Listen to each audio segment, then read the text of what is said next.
Let's try making omelet using microwave. 5 pieces of eggs and 3 teaspoons of salsa. Mauna po maluto ang labas niyan. So, inano ko siya, inalo ko siya ng konti using pork. So, napansin nyo medyo luto na siya, oh. Okay, that's about 1.5 minute yun. Continue natin. 5 minutes kong sinet.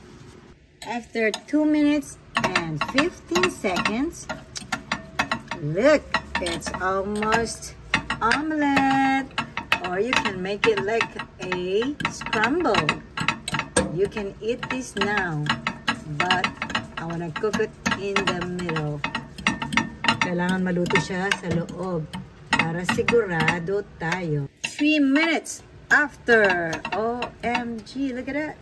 Oh, scrambled. This is gonna be yummy. It's up to you if you want to put salt. Meron na pong tayong salsa, so that's good to go. It's salty. If you want to put black pepper, up to you. See? Scrambled. Done. Ito na po ang resulta.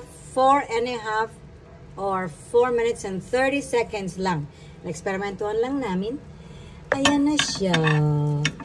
Oh, meron ka ng omelet or scrambled egg. Yummy. Egg and salsa. That's it. Sana po magustuhan nyo.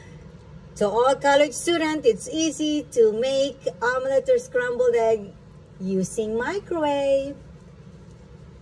Okay, taste. Tell me. It's hot. Be careful. It's good. Don't go back and forth with yours. Sorry. Para po hindi pa masira ang inyong pagkain.